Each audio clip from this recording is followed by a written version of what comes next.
Student, welcome to my YouTube channel Rajat Garg classes. तो students, आज हम आपके लिए लेके आए हैं revenue part 3 special for numericals. सबसे ज्यादा स्टूडेंट्स को प्रॉब्लम न्यूमेरिकल्स में होती है, तो इसको ध्यान से देखना। अच्छा, अगर आपको ये न्यूमेरिकल समझने हैं, इसको ढंग से समझना है, तो पहले आप मेरी जो प्रीवियस वीडियोस है revenue part 1 and revenue part 2, description में उसका लिंक है, आप जाइए, पहले उसको वॉच कीजिए, उसको समझिए, फिर ये आपको बहुत अच्छी तरह से क्लियर होने वाला है। तो देखिए, सबसे पहले हम न्यूमेरिकल स्टार्ट करने से पहले कुछ फॉर्मूला को डिस्कस करेंगे। जैसे मैंने आपको बताया था, टीआर होता है प्राइस इनटू क्वांटिटी, या टीआर होता है एआर इनटू क्वांटिटी। क्यों? क्योंकि एआर और प्राइस इक्वल होता है। ये हमने प्रीवियस वीडियो में डिस्कस किया था। क्यों? या एआर निकालने के लिए टीआर बाय क्यू, एमआर के इसी तरीके से दो फॉर्मूले है, MR N T R N minus T R N minus 1 and MR equal to delta T R by delta Q. अब हम इन सबको अप्लाई करके हम अपने क्वेश्चन सॉल्व करने वाले हैं। तो देखिए, फर्स्ट क्वेश्चन हमारे सामने है, फाइंड टीआर एंड एमआर, मतलब फाइंड कीजिए total revenue and marginal revenue. और इस क्वेश्चन में कुछ गिवन होगा। क्या गिवन है? देखिए, हमें इस क्वेश्चन में क्वांटिटी गिवन है 1 2 3 4 एंड प्राइस गिवन है, मतलब हमें क्वांटिटी एंड प्राइस गिवन है और हमें फाइंड करना है टीआर। तो अभी अभी मैंने बताया आपको, टीआर क्या होता है? टीआर होता है प्राइस इनटू क्वांटिटी। तो अगर आपको टीआर निकालना है तो आप क्या करेंगे? प्राइस की क्वांटिटी में मल्टीप्लाई, सिंपल। आप जो, अच्छा स्टूडेंट, एक चीज ध्यान रखना कि आप जो भी यहाँ पे करो उसको आप क्वेश्चन के साथ में या क्वेश्चन से नीचे जो आप टीचर को बताने के लिए कि आपने क्वेश्चन को किस प्रकार से सोल्व किया है, उसको आप सोल्व करके भी दिखाइए। जैसे आपने टीआर निकाला है, तो टीआर है प्राइस इनटू क्वांटिटी। तो ये रहा हमारा प्राइस, ये हमारी क्वांटिटी। अगर हम 5 को 1 से मल्टीप्लाई कर दें, 5 इंटू 1 कितना आएगा? 5। ये आ गया 5। ऐसे ही अगला 4 इंटू 2 8, 3 इंटू 3 9, 2 इंटू 4 8। तो अगर आपको टीआर निकालना है तो टीआर निकालना बड़ा ही सिंपल है एकदम। कैसे? Price into quantity. देखिए, मैंने प्राइस और क्वांटिटी की मल्टीप्लाई कर दी, सिंपल। ओके, अब हमें एमआर निकालना है। एमआर, अब एमआर कैसे निकलता है? मैंने आपको लास्ट वीडियो में बताया था एमआर कैसे आता है। एमआर का ये फॉर्मूला है, एमआर मैं लिख देता हूं यहां पर, M R N equal to T R N minus T R N minus 1। तो स्टूडेंट, थर्ड क्वेश्चन हमारे सामने है। देखिए आप, थर्ड क्वेश्चन में हमें टीआर फाइंड करना है, मतलब टोटल रिवेन्यू फाइंड करनी है। और अब की बार हमें MR, MR means marginal revenue given है। तो स्टूडेंट याद करो, अभी पिछले क्वेश्चन में, क्वेश्चन नंबर 2 में हमने एमआर फाइंड किया था। तो एमआर फाइंड करने के लिए क्या किया था हमने? जो नेक्स्ट वाला टीआर था, उसमें जो उससे पहले वाला टीआर था, प्रीवियस टीआर था, उसको माइनस किया। तो जब हमने टीआर निकालने के, एमआर निकालने के लिए टीआर को माइनस किया है, तो हमें टीआर निकालने के लिए क्या करना पड़ेगा? एमआर को प्लस करना पड़ेगा। कैसे? वो देखिएगा, फर्स्ट एमआर ही, अगर फर्स्ट क्वांटिटी पे एमआर है तो टीआर होगा, याद रखना, ये बात ध्यान रखनी है। अगर फर्स्ट क्वांटिटी पे जो एमआर है वही टीआर होगा। अगर ये क्वांटिटी 4 या 5 से स्टार्ट हो रही है तो जो फर्स्ट एमआर है वो टीआर नहीं माना जाएगा। ठीक है? तो फर्स्ट वाला सेम। अब हम क्या करेंगे? एमआर निकालने के लिए ये जो हमारा प्रीवियस टीआर है, इसमें हम नेक्स्ट वाले एमआर को ऐड कर देंगे, मतलब 10 में हम 8 ऐड कर देंगे। मैं लिख देता हूं यहां पे 10 प्लस 8 इक्वल टू 18। फिर इस वाले टीआर में नेक्स्ट वाला एमआर ऐड कर देंगे, 10 plus 6, sorry 18 plus 6 24, 24 plus 4 24 plus 4, 28, 28 plus 2, 30 plus 0 30 and फिर लास्ट बच गया हमारा टीआर, तो नेक्स्ट एमआर उसमें ऐड कर दीजिए 30 माइनस 2, क्योंकि ये नेगेटिव है तो माइनस हो जाएगा 28। तो इस तरीके से आप एमआर की हेल्प से टीआर निकाल सकते हैं। क्योंकि आप लोग अच्छा ये ऐड क्यों किया हमने, इसका रीजन ये भी है, मैंने आपको बताया था कि टीआर होता है समीशन ऑफ एमआर। तो अगर आप एमआर को समीशन करते जाएंगे, ऐड करते जाएंगे, तो वो टीआर में कन्वर्ट हो जाएगा। आपने इस टेस्ट में भी पढ़ा है, सीएफ पढ़ा है, कॉम्परेटिव फ्रीक्वेंसी, वो भी कुछ इसी तरीके से ऐड होती है ना, ऐसी होती थी ना। तो ये एक तरीके से जिस प्रकार से हम कॉम्परेटिव फ्रीक्वेंसी को ऐड करते थे, तो एमआर से टीआर निकालने का वो सेम मेथड है। तो अब हम क्या क्या सीख चुके हैं, अब हम सीख चुके हैं अभी से कि अगर प्राइस क्वांटिटी दे रखी हो तो टीआर एमआर कैसे निकलता है, अगर प्राइस और एआर दे रखा है तो टीआर एमआर कैसे निकलता है, अगर टीआर दे रखा है तो एमआर कैसे फाइंड कर सकते हैं, और अब हमने पढ़ लिया कि अगर एमआर गिवन हो तो टीआर कैसे फाइंड कर सकते हैं। तो स्टूडेंट्स ये क्वेश्चन आई होप आपको क्लियर हो गए। अब हम एक लास्ट क्वेश्चन करते हैं जिसमें कुछ आइटम मिसिंग होगी। इस क्वेश्चन करने का फायदा यह है कि इसमें आपको कंप्लीट टीआर से एमआर कैसे निकलना है, टीआर से एआर कैसे निकलना है, एआर से एमआर, एआर से टीआर कैसे निकलना है, सब चीजों के बारे में पता चल जाएगा। तो देखिए करते हैं इसको सॉल्व। तो देखो जब भी आपके सामने मिसिंग आइटम्स वाला क्वेश्चन हो, आपको टेबल को कंप्लीट करना हो, तो आप बीच बीच में उसको ना फिल कीजिए, शुरू से स्टार्ट कीजिए। देखो कैसे, आप ध्यान से देखिए, हमारे पास क्वांटिटी का है और हम जानते हैं हम सब जानते हैं टीआर होता है प्राइस इनटू क्वांटिटी। तो स्टूडेंट्स अगर आपको क्वांटिटी निकालनी है तो आप प्राइस को टीआर के डिवाइड में ले जाइए। देखो टीआर में गिवन है, प्राइस में गिवन है, तो अगर हम 7 को 7 से डिवाइड कर दें तो हमारी क्वांटिटी आ गई 1। तो ये इसमें फर्स्ट में हम फिल कर देंगे 1। अब हमें इसी वाली रो में एमआर चाहिए।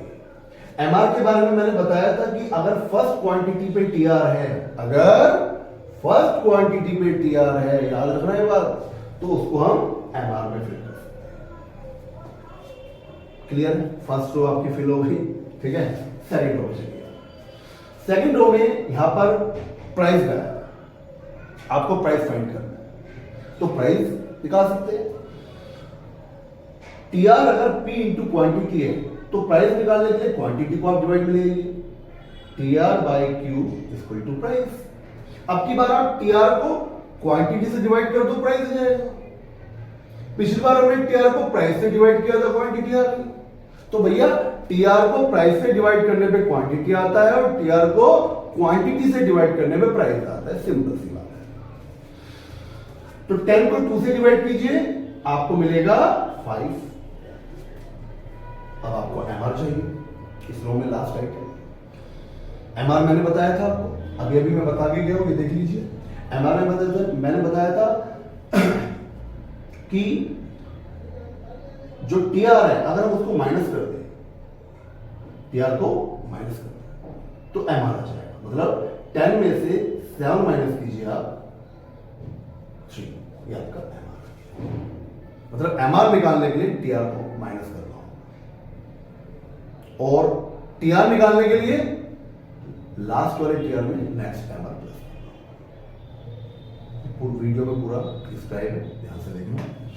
नेक्स्ट, अब आपको इस वाले कॉलम में एमआर गिवन है और लास्ट टीआर गिवन है।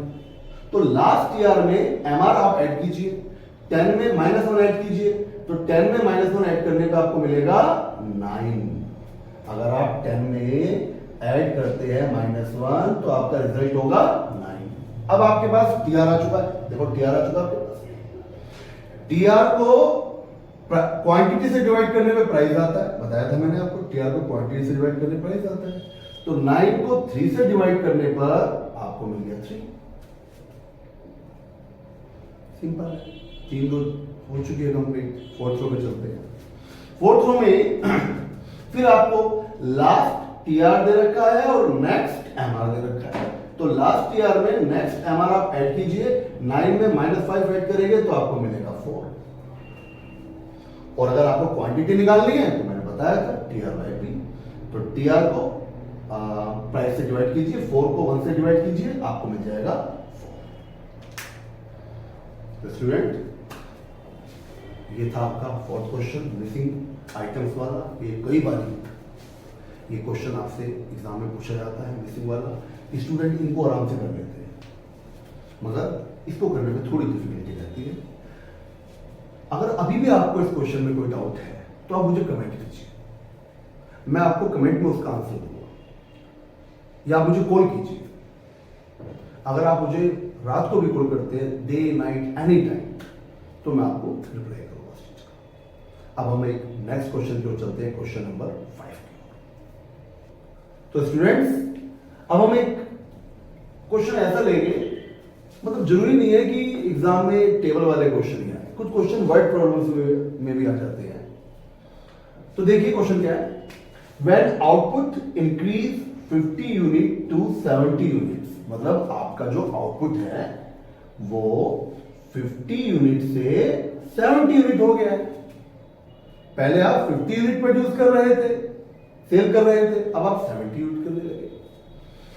तो उसके कारण आपका जो टोटल रेवेन्यू है, टीआर इंक्रीज फ्रॉम 4000 टू 6000। तो आपका जो टोटल रेवेन्यू है वो 4000 से 6000 हो गया। क्वांटिटी कितनी हो गई? 50 से 70। टीआर कितना हो गया? 4000 से 6000। तो हमें निकालना है एमआर। अब इस क्वेश्चन में ध्यान देना, अब स्टूडेंट यहां पे गलती कर जाते हैं इस क्वेश्चन में। स्टूडेंट कहते हैं सर बड़ा आसान है, आपने एमआर सिखा रखा है। कैसे? स्टूडेंट कहते हैं सर एमआर हो जाएगा इसका, आपने कहा था जितना टीआर में चेंज होता है वही एमआर है। तो स्टूडेंट कहेंगे 4000 से 6000 में सर 2000 का चेंज हुआ है।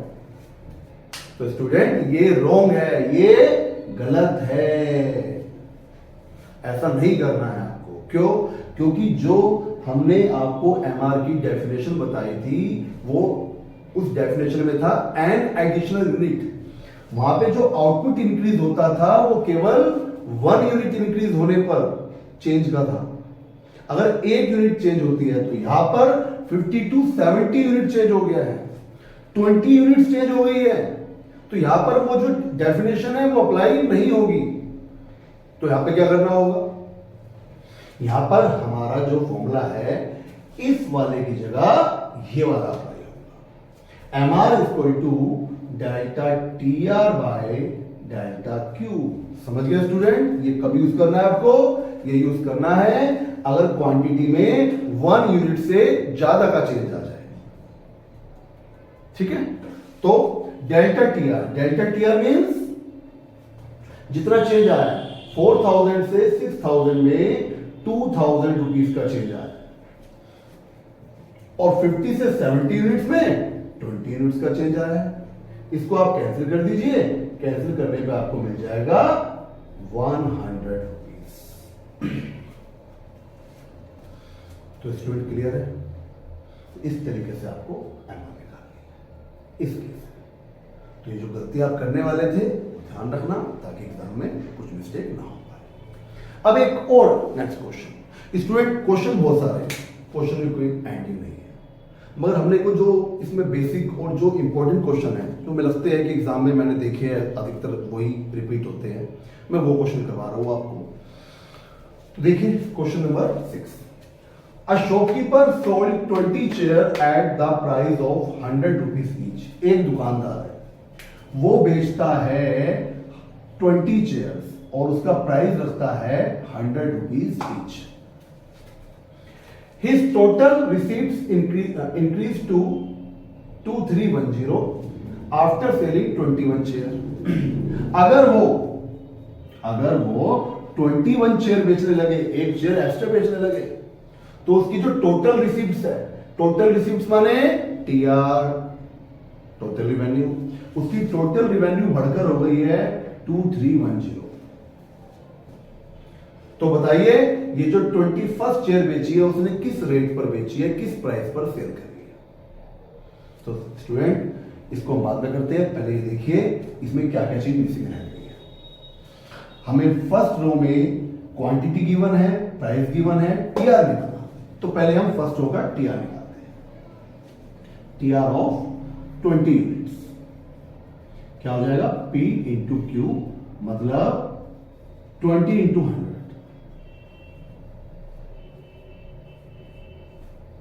2000।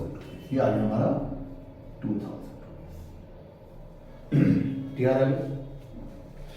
हालांकि इसकी जरूरत नहीं थी हमें निकालने की, बट ठीक है हमने निकाल दिया। अब देखिए हमें एक्चुअल में प्राइस निकालना है 21st यूनिट का। तो क्या करना है? प्राइस कैसे निकालते हैं? प्राइस इक्वल टू हम सब जानते हैं टीआर बाय क्यू। तो आपको टोटल रिवेन्यू गिवन है, टोटल रिवेन्यू को आप क्वांटिटी से डिवाइड कर दीजिए। तो अगर हम 2310 को डिवाइड कर दे 21 से, तो ये आपको मिल जाएगा 110। मतलब हमने जो 21st शेयर बेची है वो 110 मतलब 110 रुपए की बेची है। तो स्टूडेंट्स ये मैंने आपको न्यूमेरिकल सेक्शन करवाया है रेवेन्यू का। अगर इसमें कोई आपको प्रॉब्लम रह गई है तो आप मुझे कमेंट करिए, फोन कीजिए, जैसा भी आप चाहें, मैं हमेशा आपके लिए अवेलेबल हूँ। इसके अलावा चैप्टर रेवेन्यू चैप्टर जो है हमारा वो मैंने पूरा कंप्लीट करवा दिया, जो भी उसके मेन कॉन्सेप्ट थे। एक दो कॉन्सेप्ट मैंने उसमें आपको अभी नहीं करवाया है। एक तो general relation between AR and MR and the nature of AR MR curve in case of monopoly and monopolistic competition. Actually monopoly और मोनोपोलिस्टिक कंपटीशन मैंने इसलिए नहीं करवाया क्योंकि वो आउट ऑफ सिलेबस हो चुका है, monopoly and monopolistic competition market chapter में। तो स्टूडेंट आज के लिए इतना ही। Thank you very much. तो स्टूडेंट फर्स्ट क्वांटिटी पे जो आपका टीआर होगा वही आपका एमआर होगा। जैसे फर्स्ट क्वांटिटी पे हमारा टीआर 5 है तो टीआर ही हमारा एमआर है, मैंने सेम लिख दिया। अब क्या करना है? एमआर निकालने के लिए, एमआर निकालने के लिए हमें टीआर में से जो उसका प्रीवियस वाला टीआर है वो माइनस करना है। 8 में से 5 किया, 8 में से 5 माइनस कीजिए आप 3, 9 में से 8 माइनस कीजिए 1, 8 में से 9 माइनस कीजिए -1। तो ये हुआ आपका टीआर और एमआर निकालने का तरीका, जो काफी सिंपल था, इजी। अब हम इसी टाइप का एक क्वेश्चन और करते हैं, सेम, ऑलमोस्ट सेम। अब की बार आपको क्वेश्चन में एमआर निकालना है और आपको क्वांटिटी और एआर गिवन, मतलब एक ही बात है। पिछले क्वेश्चन में क्वांटिटी और प्राइस गिवन था, इस क्वेश्चन में क्वांटिटी और एआर गिवन है। और आपको बताइए कि प्राइस और एआर दोनों इक्वल होते हैं, मतलब बोथ आर सेम क्वेश्चंस। तो चलो करते हैं। फर्स्ट टीआर निकालते हैं। टीआर हमने पढ़ा था, टीआर क्या होता है? Price into quantity and AR into quantity. तो हम यहां पर लिख देंगे एआर इंटू क्वांटिटी। तो मल्टीप्लाई कीजिए, TR equal to AR into quantity. तो 1 की 10 में मल्टीप्लाई कीजिए, 1 इंटू 10 इक्वल टू 10। तो 1 into 10 10, 2 into 9 18, 3 into 8 24। Simple same. अब हमें एमआर निकालना है। एमआर मैंने आपको डिस्कस किया अभी कि फर्स्ट क्वांटिटी पे जो टीआर होगा वही एमआर होगा। क्लियर है ना? उसके बाद नेक्स्ट टीआर में से पिछले वाला टीआर को माइनस कर दो। 18 में से 10 गया 8, 24 में से 18 गया 6। सिंपल यार, और क्या चाहिए? तो इस तरीके से हमने दो क्वेश्चन डिस्कस किए अभी आपके सामने, और दोनों ही लगभग सिमिलर थे। एक में क्वांटिटी के साथ प्राइस गिवन था, एक में क्वांटिटी के साथ एआर गिवन था। दोनों का मतलब एक ही था। अब हम क्वेश्चन नंबर 3 पे चलते हैं।